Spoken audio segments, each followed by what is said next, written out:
헌금 중에 벌써 금식 캠페인 헌금을 올리셨네요. 감사드립니다. 저희가 고난 주간을 지내면서 예수님의 고난과 또 십자가의 희생, 헌신, 사랑을 묵상하게 됩니다. 그런데 지금 2주 전부터, 그러니까 100일 우리가 작정기도회를 마치고 나서부터 저희가 예수님께서 성경 사복음서에 말씀하신 비유들이 있었습니다. 그래서 그 비유들을 하나하나 묵상해 오고 있습니다. 원래는 사실은 이제 처음에는 달란트 비유를 하고 이제 다른 곳으로 이제 옮겨가려고 그랬는데 그것을 100일 끝나고 나서 에스라 기도회 끝나고 나서 달란트 비유를 하고 났더니 감동이 너무 많이 되는 거예요. 그래서 마음을 비유로 가야겠다, 그런 마음을 주셔서 그 다음부터 계속해서 열처녀 비유, 그 다음에 알곡과 가라지 비유였죠. 그 알곡과 가라지 비유, 양과 염소 비유. 그래서 그 뒤로 해서 이제 천국 비유, 마태복음 13장에 천국 비유로 와가지고 쭉 풀었습니다. 그래서 그 마태복음 13장에는 천국에 대한 8가지 비유 얘기가 나옵니다. 정확하게는 7가지고 이 7가지를 천국의 서기관 된 너희가 옛 것과 새 것을 잘 균형 있게 적절하게 때에 맞게 꺼내다 쓰는 그런 서기관들이 되어라 라는 비유까지 해서 8가지가 됩니다. 그럼 마지막으로 해서 지난주 금요일 날 8가지 비유를 다 끝냈는데, 그러고 나서 이제 생각을 해보니까 주님께서 종려주일에, 어제 이제 종려주일에 대한 의미를 같이 나눴지 않습니까? 종려주일에 이제 삶을 6월절 어린 양으로서 삶을 구별하시고, 그래서 이제 예루살렘 성에 입성하시고 나서 여기에서 고난 주간에 행하신 비유가 굉장히 많습니다.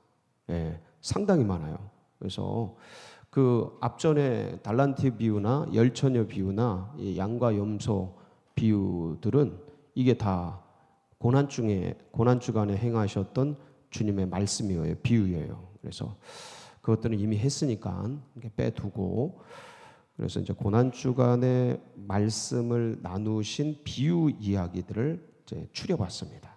추려봤더니 여러 가지가 나오는데, 오늘은 이 마태복음 13장은 고난 주간에 행하신 게 아닙니다. 근데 이것을 제가 오늘 가지고 나온 것은, 내일부터는 이제 고난 주간에 행하신 비유가 나옵니다. 오늘 첫날 오리엔테이션식으로 이 말씀을 들고 나온 것은 이유가 있습니다. 지난주 금요일에 이 천국의 서기관 비유를 나눴는데 나름대로 굉장히 신선했다고 해야 될까, 좋았다고 해야 될까, 그런 마음이 있는데 다 나누질 못했어요. 그래서 그 비유의 핵심들이 있고 본질들이 있고 이제 또 그 메시지를 나눌 것들이 있는데, 제가 나누고 싶은, 그러니까 시간이 촉박하지 않습니까? 이 새벽은 딱 30분인데 이것저것 빼면 20분도 채 안 됩니다. 그래서 그런 부분에 있어서 요걸 좀 더 나누고 싶다. 그래서 오늘 오리엔테이션식으로 제가 이 천국의 서기관 비유를 말씀을 나누고, 내일부터 이제 종려주일에 해당되는 이 고난 주간에 해당되는 말씀들을 같이 나누도록 하겠습니다. 이 천국의 서기관 된 비유들은 8가지 비유의 맨 마지막이라 그랬죠. 이 마태복음 13장에는 가장 많은 비유들이 담겨져 있습니다. 성경에 제가 봤던 성경 중에 가장 많은 비유들이 담겨져 있어요. 한 장에. 마태복음 5장은 팔복이 있죠. 마태복음 13장에는 천국에 대한 8가지 비유가 있습니다. 그래서 한번 띄워주실까요? 그 8가지 비유를 정리하자면 이렇습니다. 마태복음 13장 1절부터 9절까지 씨 뿌리는 비유, 4가지 밭에 대해서 말씀 나누죠. 천국은 개개인이 개인적으로, 영적으로, 심령적으로 임한다. 천국은 여기 있다 저기 있다 하는 것이 아니고 내 마음 안에 있느니라. 이게 주님의 그래서 그렇다면 우주적 종말 그게 없느냐? 지상 천국 종말 재림이 없느냐? 그거 아닙니다. 마지막에 종말론적으로 이루어지는데 그러나 지금 여기를 살아가는 과정 속에서는 개개인적으로 심령적으로 이루어진다. 집단적으로 국가적으로 민족적으로 이렇게 이루어지는 게 아닙니다. 개개인으로 이루어집니다. 여러분도 다 다를걸요? 여러분 천국을 받은 그 시간과 그 공간과 배경들이 다 다를 겁니다. 왜 그렇습니까? 주님이 말씀하셨잖아요. 천국은 여기 있다 저기 있다 집단적으로 민족적으로 한꺼번에 완성적으로 오는 게 아니고 이 완성적이라는 게 뭐냐면 모두에게 한꺼번에 임하는 그게 아니고 천국은 서서히 개인적으로 심령적으로 점진적으로 작게 시작해서 서서히 완성되는 겁니다. 혹시 여기 여러분 속에 물론 천국은 완전한 게 옵니다. 근데 내 안에 이루어지는 게 완전하게 이루어지는 게 아니에요. 서서히 이루어집니다. 혹시 한 번에 천국을 다 안 분들 계십니까? 받았을 때? 그렇지 않아요. 서서히 알아가는 거예요. 이게 점진적인 거예요. 과정적이다.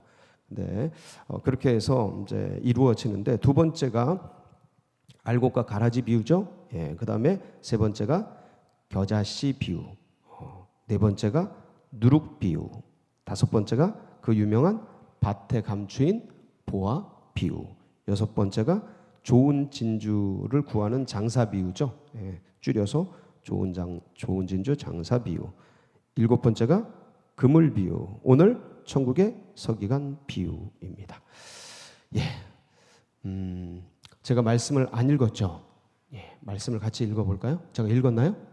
안 읽었죠? 제가 읽습니다. 같이 보겠습니다.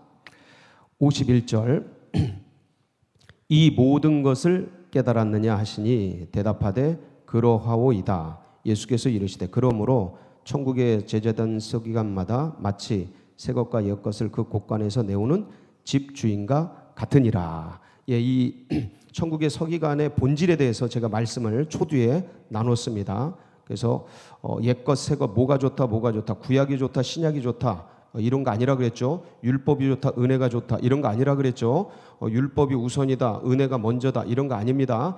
균형 잡힌 겁니다. 그래서 주님께서도 율법을 1.1에게도 패하는 자는 이 성경에 있는 모든 죄가 더해지고 천국에서 빼지고 뭐 이런다고 말씀을 하시지 않습니까? 그래서 율법이 완성되는데 이 두 가지를 그래서 우리들도 어느 때는 혼을 내고 어느 때는 아이들을 양육할 때 이렇게 칭찬하고 이러지 않습니까? 이 균형 잡히게 써야 되는데 그것을 지혜로운 천국의 서기관처럼 사용하라라는 말씀입니다. 여러분도 그렇게 하시기 바랍니다. 예를 들어서 이런 것이죠. 유대인들은 말씀을 보존했잖아요. 그렇죠? 교육을 철저히 해서 기독교인들은 말씀을 전파했잖아요. 선교했죠. 그래서 그럼 뭐가 옳은 거냐? 뭐가 옳은 겁니까? 둘 다 있어야 되는 겁니다. 유대인들은 실수를 했죠. 교육을 철저히 했지만 복음을 전하는 걸 놓쳤죠. 선교를 놓쳤죠. 기독교인들은 복음을 열심히 전했습니다. 근데 돌아보니까 밑둥 썩어가는 걸 놓쳤죠. 교육을 놓쳤습니다. 이건 우리가 반성해야 됩니다. 철저하게. 그래서 이 두 가지는 같이 가는 거다. 장로교는 말씀을 굉장히 철저하게 좀 그 말씀을 기반으로 철저하게 연구하는 그러한 교파적으로 보면 그렇습니다. 굉장히 뭐랄까 좀 진중하고 좀 영구적이고 그렇습니다. 논리적이고 이렇습니다. 근데 성결교는 약간 다릅니다. 역동적이고 아주 막 그냥 성령파라 그러죠. 막 그렇게 가고 여기는 성경 연구파 이렇습니다. 어떤 게 맞습니까? 어떤 게 맞습니까? 둘 다 맞는 겁니다. 좋은 걸 취하는 겁니다. 그때. 근데 이 시대는 뭐가 통할 것 같습니까? 장로교입니까? 성결교입니까? 전 둘 다 좋아합니다. 이 시대는 성결교의 시대입니다. 아멘이십니까? 이때 아멘 하는 거예요. 성결교회 시대예요. 이게 제일 잘 통하는 시대입니다. 지금 사람들 개개인이 커스터마이징해서 한 사람 한 사람 역동성과 감성과 이걸 만지는 데 있어서는 성결교보다 뛰어난 게 없어요. 처음부터 북치고 장구치고 시작한 오순절파라 굉장합니다. 그래서 말씀, 우리 이신복 원룸 목사님이 복음과 말씀이 철저하게 훈련되지 않았습니까? 여기에 이 성령의 역동성이 더해지면 이 시대를 주님께서 우리에게 주실 줄 믿습니다. 이게 대단한 거예요. 이 하나님의 전략이셔요. 그래서 저도 나름대로 굉장히 기대가 크고요. 이렇게 해서 이제 이 성기국의 서기관이 이 두 가지를 그때그때 쓰는데, 지금 제가 보기엔 이 시대는 성결교회 이 새 것, 역동성, 안정감 이런 것보다 이 역동성 이런 게 더 아주 요구되는 그러한 시대입니다. 돌파하고 막 전진하고 이런 거. 그런데 여기 보면 오늘 주님께서 7가지 비유를 하시고 묻지 않습니까? 제자들에게 뭐라고 묻습니까? 주님이 자, 이 모든 것을 깨달았느냐? 우리 성도님들은 어떻습니까? 이 모든 것을 깨달으셨습니까? 자, 여기서 그럼 도대체 불신자들에게, 믿지 않는 자들에게 뭔가 복음을 전하고 은혜를 나누고 진리를 전하고 그럴 때 왜 못 깨달을까? 왜 못 깨달을까? 이 얘기 제가 여러 번 했어요. 이건 뭐냐면 세상신이 그들의 영을 뭐 해서요? 혼미케 해서, 미혹해 해서, 그러니까 다른 거로 깔아놔서 이 소리예요. 그게 고린도후서 4장 3절로 4절이죠. 여기 보면 바울이 정확하게 진단을 합니다. 그래서 만일 우리의 복음이 가리었으면, 안전해지고 있으면 이거예요. 뭐냐면 망하는 자들에게 가리어진 것이라, 그 중에 이 세상의 신이 믿지 않은 자들의 마음을 뭐하기 위해서? 혼미, 막는 거예요. 뭐로 막아요? 진화론, 유물론, 다원론 이런 거로 막는 겁니다. 자, 그런데 이 혼미하게 하여 그리스도의 영광의 복음의 광채가 비치지 못하게 합니다. 막고 있는 거죠. 수건으로, 다른 거로. 그리스도는 하나님의 형상이니라. 이래서 이렇게 혼미하게 하고 막아서 고린도후서 10장 4절로 5절에 보면 그게 뭐를 형성하냐면 견고한 진을 이제 형성을 합니다. 그래서 우리의 싸우는 무기는 육신에 속한 것이 아니에요. 이거는 깊은 영 속에 새겨진 거라, 마음 저 밑바닥에 새겨진 거예요. 태어날 때부터. 우리가 이 태어날 때 죄악의 바탕에서 태어나잖아요. 악의 바탕에서 태어나요. 그리고 우리가 이 세상에 던져질 때 한국인들은 이 어떤 불교적이고 유교적인 샤머니즘적인 그런 바탕에서 딱 태어납니다. 굉장히 강력해요, 그 영향력이. 그러니까 견고한 진들, 거기다가 진화론이나 유물론이나 이런 어떤 이 다원론, 모든 것에 진리가 있다, 모든 것에 참이 있다, 이렇게 말하는 이 다원론의 이 견고한 진이 엄청나요. 근데 그것들을 무너뜨리는 하나님의 능력이라, 그게 뭐로 되어 있냐면 견고한 진이 모든 이론으로 되어 있어요. 그래서 저게 그냥 막말로 상식으로 되어 있는 게 아니고 철저하게 이론화되어 있다, 과학화되어 있다, 논리화되어 있다. 그 밑바닥은 거짓인데 밑바닥은 아무것도 없어요. 사기예요. 근데 철저하게 그 위에 마치 있는 것처럼 쌓아놨어요. 사기꾼처럼. 사기꾼들이 사기를 칠 때 밑바닥은 없는데 진짜처럼 사기를 치잖아요. 말 들어보면 진짜 가짜면 누가 속아요, 그걸. 아닌 것 같으면 누가 속습니까? 진짜같이. 그러니까 똑같아요. 그렇게 해놨는데, 왜냐하면 이 사탄은, 원수마귀 사탄은 처음부터 거짓말한 자, 처음부터 살인한 자고 거짓의 아비가 돼서 쓰는 게 거짓과 이 속임수이기 때문에 그것으로 철저하게 교리화시키고 이론화시키고 견고한 진을 만들어서 사람들에게 탁 씌워놓고, 그렇게 세상을 보니까 하나님 없는 것처럼 보이는 거고, 자기들이 짜놓은, 하나님 없이 짜놓은 세계관 속에 들어가서 살게 되는 거예요. 그게 지옥이거든요.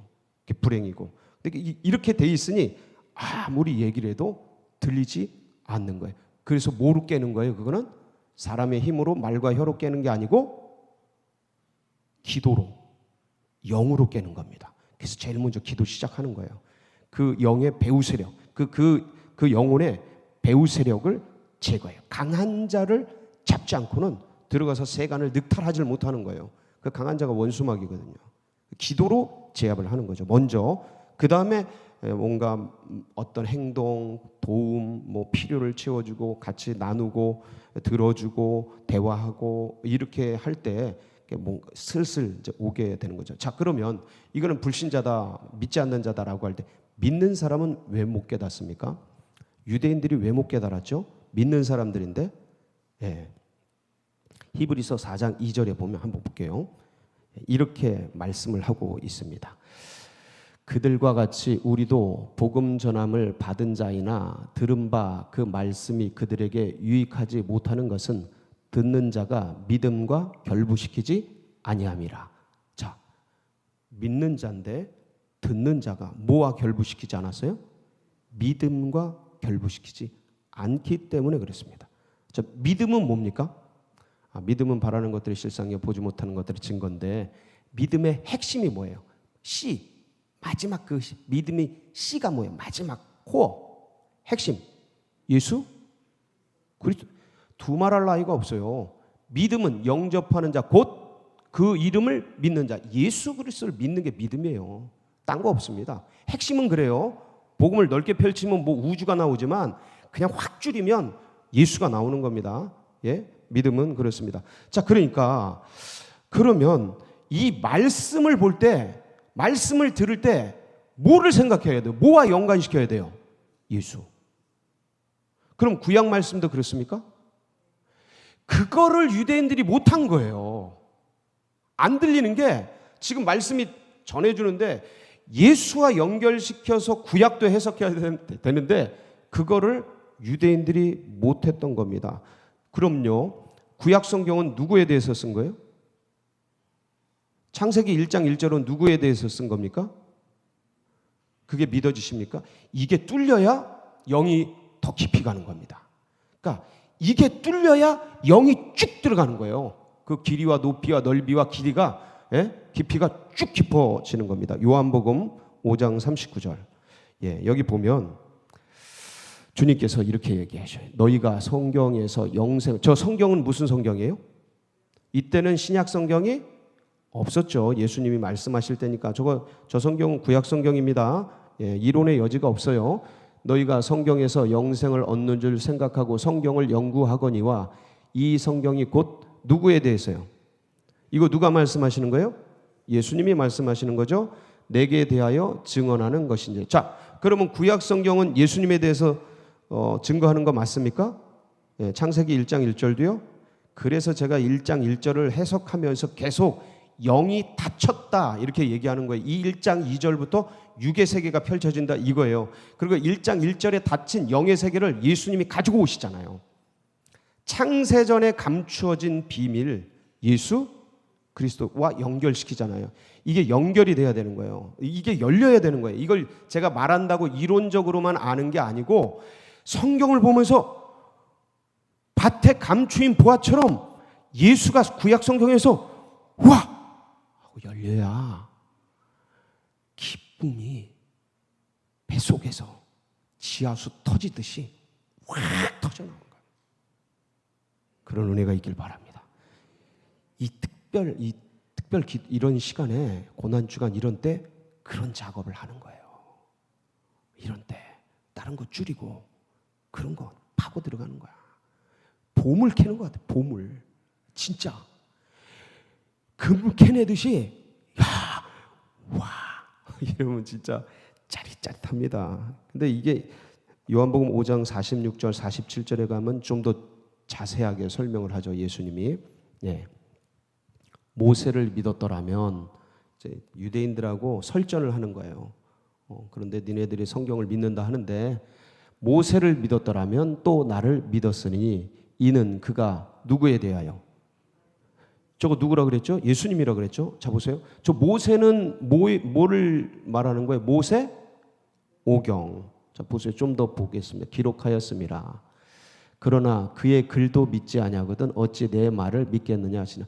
그의 글, 모세의 글, 저게 바로 모세 오경이에요. 그래서 46절에 가서 보면 그가 내게 대하여 기록하였습니다.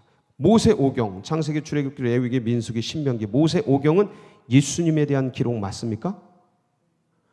제가 말하는 게 아니잖아요. 누가 얘기하시는 거예요? 예수님이 직접 얘기하시는 거잖아요. 자, 그럼 모세오경만이냐? 그게 아니죠. 누가복음 24장 27절 한번 보겠습니다. 거기 보면 이게 이제 제자들이 이제 엠마오로 내려가지 않습니까? 두 제자가 그때 예수님이 나타나셔서 설명하는 거예요. 이에 모세와 모든 선지자의 글, 저 모든 선지자의 글이 예언서예요. 선지서 17권, 글로 시작하여 모든 성경에 쓴 바 자기에 관한 것을 자세히 설명하시니라. 자, 모세오경 모든 선지자, 이 선지서예요. 글로 시작해서 모세오경 모든 선지자, 저 17권이라 그랬잖아요. 그렇죠? 그게 쭉 모든 성경에 쓴 바 자기에 관한 것을 자세히 설명합니다. 그런데 여기서 좀 더 나가면 44절에 보면 자, 모세오경 선지서 플러스 뭐가 나와요? 또 이르시되 내가 너희와 함께 있을 때에 너희에게 말한 바 곧 모세 율법과, 좀 더 자세하죠? 모세오경 선지자의 글과 17권 선지서 예언서를 말합니다. 뭐가 나옵니까? 시편. 이게 지혜서죠. 성경 구약은요, 구약 성경 전체가 이때 당시에 전체 성경이에요.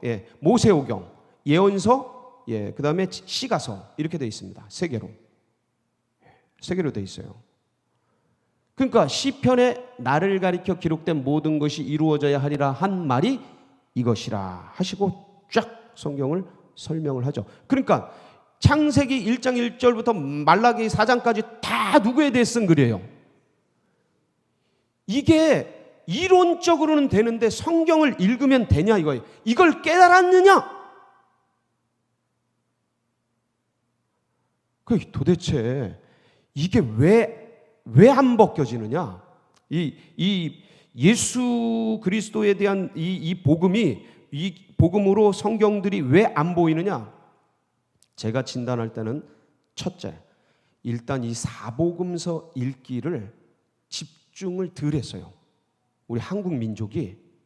그러니까 알기는 알아요. 우리가 예수님에 대해서 말씀도 많이 듣고 그동안 열심히 들어왔기 때문에. 근데 내가 개인적으로 이잡듯이 성경을 제가 안 했더라니까요.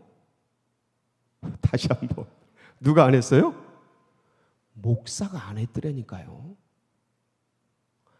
하려 그러니까 아는 게 별로 없는 거예요. 경험밖에, 신앙적 삶밖에, 그러니까 말씀 자체가 없는 거예요. 목사가. 그래서 여기 와서 진짜 감사하게도 저기 올라가서 그거 한 거 아닙니까? 진짜 은혜죠, 은혜. 이런 시간을 주신 건 저는 하나님의 축복이라고 믿습니다. 정말 은혜예요.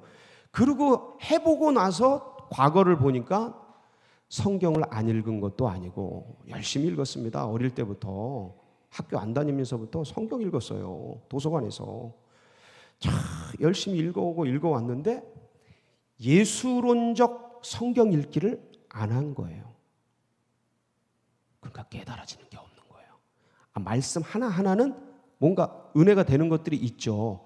나름대로 내 삶과 가르친 것과 이런 것들이 부딪혀서. 근데 관이 없는 거야. 뭐가 없어요? 관. 쭉 꿰는 관이 안 서는 거예요. 그게 예수로 쭉 꿰져야 되는데 은혜는 돼요. 뭐 예수전도단에서 CCC에서 어디 저기서 DTS에서 뭐해서 배우고 익힌 거, 훈련받은 거, 양육받은 거, 이분에게 듣고 저분에게 듣고 수많은 들은 것들이 있어서 나름대로 그 말씀을 그때 그렇게 해석한 거에 대한 은혜와 깨달음은 있는데 이 전체 구슬들이 쫙 깨지는 그게 없는데 왜 없을까를 생각했더니 나름대로 예수 그리스도에 대한 어떤 관이 형성이 덜 된 겁니다. 그래서 하여간 여러분들 제가 드리고자 하는 말씀 뭐냐면 지금 믿음과 결부되지 않았는데 그 믿음과 결부되지 않았다라는 게 뭐냐면 예수 그리스도와 연결이 안 되는 거예요. 누가? 유대인들이. 우리도 그럴 수 있다. 삶을 살면서 예수님을 기억하세요. 이게 예수와 믿음과 결부시키는 거예요. 다시 한번. 내가 어떤 일에 부딪혀서 뭐와 결부시켜요? 예수와 결부시켜요. 주님이 뭘 원하실까? 여기서 주님이 뭘 배우길 원하실까? 이 말씀을 통해 주님이 뭘 말씀하시려는 걸까? 주님은 이것을 주님이라면 이때 어떻게 하셨을까? 이런 계속 묵상하세요. 그 다음에 묵상할 게 없어. 안 보여. 그거는 성경이 없는 거예요. 뭐에? 머릿속에. 듣긴 들었는데 다 흘러간 거예요. 그러니까 성경을 읽으면서 예수님의 행적, 모습, 말씀, 이때 왜 이런 걸 이렇게 하셨을까를 차곡차곡, 얼마 안 돼요. 하다 보면 얼마 안 돼. 그거를 기억하고 입력하고, 그러고 나서 다시 한번 구약을 보고 생활을 보고 삶을 보면 그때부터 주님이 나에게 말씀하십니다. 이게 영과 영의 교제예요. 그 전에는 계속 내가 하죠. 내가. 아니 은혜로 하고 신앙 안에서 하는데, 근데 메인이 누구냐면 나예요. 마이예요. 마이. 이게 메인이 예수 그리스도라면 하고 믿음과 결부시켜서 내 삶의 고난의 문제든 생활의 문제든 어떤 문제든 이때 주님이라면 어떻게 하셨을까를 말씀을 읽든 뭐를 하든 이게 연결돼서 나와야 깨달음이 나오는데, 이게 유대인들이 안 됐던 거예요. 그 코드가 없었던 거야. 그러니까 안 들리는 거야. 안 들리는 거야. 자, 그럼 그거 어떻게 열립니까? 성경만 읽으면 열립니까? 아니라니까요. 뭐가 열려야 돼요? 영이 열려야 돼. 다시 한번, 뭐가 열려야 돼요? 영이 열려야 돼. 그 영을 여는 게 뭡니까? 성령. 기도죠, 기도. 근데 기도할 때 뭐가 열어주셔야 돼요? 성령. 기도와 성령은 늘 같이 가니까 거의 99.9% 같이 갑니다. 그래서 기도하면서 영을 열어주시는데 예수의 영, 그게 누구예요?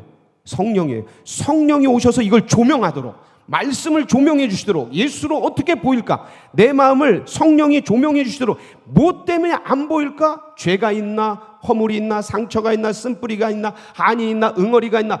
돌짝밭이 됐나? 가시밭이 됐나? 길가밭이 됐나? 이런 것들을 뜯어서 성령이 조명해 주시면서 열어주셔야 그 세계가 보이는 거거든요. 그러니까 뭐로 보이는 거예요? 오직 성령이 너희에게 임하시면 너희가 뭘 받고? 권능을 받고. 할렐루야.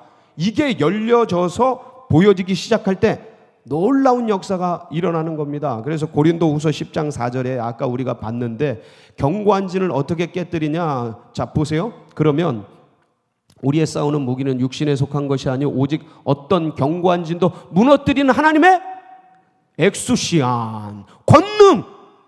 할렐루야. 다이너마이트. 오직 성령이 너희에게 임하시면 너희가 권능, 다이너마이트를 받고 박살내는 거예요. 내 안에 이런 그 쓴뿌리, 한, 응어리 이런 거 터져 나가고, 경관진도 깨버리고, 그래서 우리 안에 있는 뭘 벗겨내요? 수건. 이 수건을 벗겨냅니다. 고린도후서 3장 14절 16절. 이게 유대인들이 쓰고 있던 거예요. 우리 안에도 있을지 몰라요. 한번 보겠습니다. 고린도후서 3장 14절 16절. 그러나 그들의 마음이 완고하여 오늘까지도 구약을 읽을 때 그 수건이 벗겨지지 아니하고. 뭐가 벗겨지지 아니하고?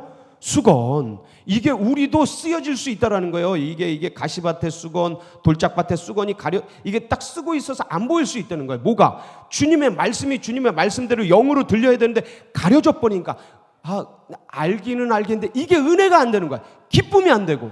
뭐가 가려져서. 유대인들은 그냥 수건, 모세의 수건, 구약의 수건, 바리새의 수건, 율법의 수건이 쫙 가려진 거예요.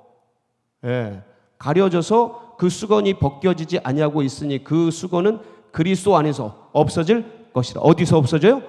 그리스도 안에서 성령이 역사할 때 이게 쫙 벌어지는 겁니다. 그래서 사도행전 여기 성경에 제가 올렸나요? 안 올렸나요? 올렸는지 안 올렸는지 제가 잘 모르겠는데, 사도행전 9장 17절 18절에 보면 이 수건이 쓰여졌던, 비늘이 쓰여졌던 누구? 바리새인 중에 바리새인. 자, 보겠습니다. 아나니아가 떠나 그 집에 들어가서 그에게 안수하여 이르되, 안수는 기도죠. 기도하는 겁니다. 형제 사울아, 주 곧 네가 오는 길에서 나타나셨던 예수께서 나를 보내어 너로 다시 보게 하시고 성령으로 충만하게 하신다 하니. 자, 성령의 기도를 합니다. 즉시 사울의 눈에서 뭐가 벗겨져요? 비늘 같은 것이 벗어져서 다시 보게 된지라 일어나 세례를 받고 바로 복음을 전합니다. 자, 그런데 보세요. 잠깐만. 그거 한번 좀 째보세요. 눈에서 뭐가 벗겨져요? 이게 벗겨져야 돼요. 저게 구약의 수건이거든요. 우리 안에 삶의 수건들이 씌워질 수 있다. 이 가시밭의 수건이 비늘이 씌어질 수 있다. 돌짝밭의 비늘. 여러분, 우리가 살아가면서 수없는 환난 풍파 속에서 어느 때는 내 안에 응어리진 한과 고통과 어릴 때부터 바뀌었다. 그러니까 이게 기쁨을 막는 거야. 아니, 성경을 읽고 예수님 말씀을 듣는데 기쁨이 없어. 은혜가 안 돼. 왜 그래요? 그 가려진 삶의 애환들이 수건으로 가리거나 내 과거의 아픔과 한들이 이걸 가려버리거나 오래된 쓴뿌리들이 아직도 그게 안 믿는 건 아니에요. 구원이 없는 건 아니야. 근데 뭐가 안 돼? 기쁨이 안 되고 삶에 이게 에너지가 안 되고 이 예수 말씀 이것이 힘이 되고 능이 돼야 되는데 그냥 그렇고. 왜 그래요? 다 가리기 때문에 그래요. 성령으로 이것을 깨뜨리고 그래서 주의 말씀이 내게 은혜가 되고 힘이 되고, 그래서 이 한 주간 힘차게 나아가는 복된 주간이 되시길 축복합니다. 같이 기도하시겠습니다. 예, 주님 감사하고 정말 하나님이 우리에게 기회를 주셨습니다. 이 고난 주간에 정말 주님을 더 깊이 알아가고 묵상하고, 그래서 이게 우리의 영원한 에너지요 힘이 되는 그런 복된 은혜가 있기를 축복하면서 우리 주여 부르짖고 다 같이 기도하며 나갑니다. 부르짖습니다. 주여, 주여, 주여. 할렐루야. 주님 감사합니다. 사랑하는 주님 감사합니다. 하나님, 우리로 하여금 우리 안에 있는 비늘들, 수건들 벗길 수 있는 좋은 시간 주셔서 감사합니다. 하나님, 주님이 우리를 위하여 행하신 모든 일들을 기억하며 아버지께서 걸어가신 그 은혜를 기억하며 다시 한번 이 고난 주를 보냅니다. 주님, 은혜 위에 은총을 내려 주시옵시고 아버지께서 말씀하신